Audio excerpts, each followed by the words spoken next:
Hey guys, Luna here, and today we have some PUBG news to go over for both Xbox and PlayStation 4. It's been a while since we had one, but today we have some news on the PTS, plus some other stuff I wanted to mention as well. This week there has been talk about keyboard and mouse support for console, and there's also been talk about the current dev reports, which have replaced the weekly community updates, and we get them every couple of weeks. I wanted to go over that, plus we're talking about upcoming updates as well, like we normally do. First though, a very quick channel update since it's been a long time since I actually talked to you guys, and over the next few months I just want to go over what I plan on covering.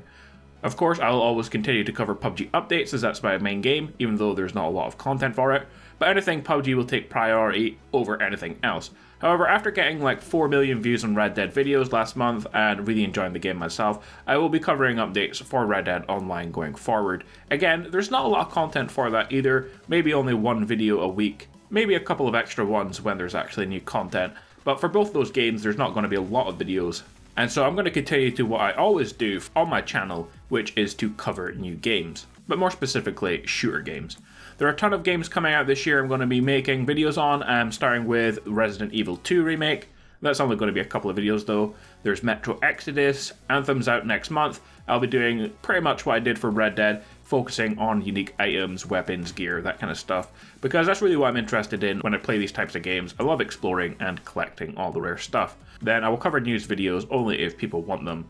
In March we have The Division 2, and again I'll be doing the same thing, but there's a ton of games coming out this year and different things I'll be playing, including things like Battlefield Firestorm, Insurgency Sandstorm, a new Halo is possibly coming out this year, which is a game I love, so it's going to be a good year for new games, and there's like 20 different ones I can think of that I didn't mention, on top of the regular PUBG and Red Dead updates. So there's even talk of a new Elder Scrolls being pushed this year. Not sure if that's true, but it's going to be a very busy year for new games, and I have lots and lots of videos planned.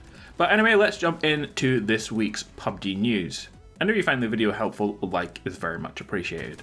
The PTS will be closing on January the 14th in preparation for the new map going to the live servers. We don't have an actual release date for the live servers yet, but historically it's not been too long after the PTS closes. The delay in time will be used to apply and test out new bug fixes for the game that they've learned while it was in PTS, before moving those updates to the live servers, and that's according to the devs. The new map does still have issues though that will hopefully be fixed for the live servers. For me, like Play-Doh buildings and interiors not loading, it's not something that I have a lot of problems with usually on the Xbox One X, so I hope we don't see them on the live servers. Although again, historically, there has been a lot of issues with transferring the game to the live servers, and it introduces a whole bunch of new issues. And I hope this time around that doesn't happen. We might see the return of the PTS at some point soon as well, because we still have a bunch of features that were not released. The new parachute changes, for example, which they are coming to the Xbox and PlayStation 4, so we haven't seen those yet, which were recently added to the PC. The Bison, which is a new weapon that was added to the snow map, which the devs didn't have time to introduce as they pushed out the snow map early so we could get it before Christmas. We have other things like the ranking system, ping-based matchmaking, all that stuff has still to be released, and potentially we will see that in the PTS. But I'm looking forward to the new map going to live servers so we can at least play war mode on it. So yeah guys, expect to see the Vikendi go to live servers in the next few weeks, but you can't play it after January the 14th, which is on Monday. Next, this week Razer announced a new keyboard and mouse for the console and listed a bunch of games that can be used, including PUBG.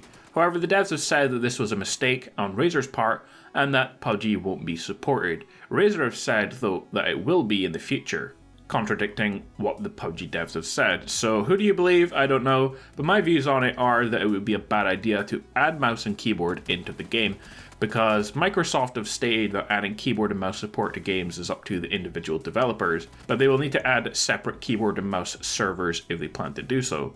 While this might work for some games on PUBG, with an already declining player base and players already fractured across different servers, this would make finding matches even more difficult, and I just don't think it's a good idea. Maybe if we had crossplay between Xbox and PS4 where we had fuller servers, then it might work. I know there are quite a lot of PS4 players now because in December, PUBG PS4 was the top selling game, so there's obviously quite a lot of PS4 players going around. But other than that, I don't think just having keyboard and mouse support on Xbox right now the way it is would work. But I'm interested to know what you guys think on that.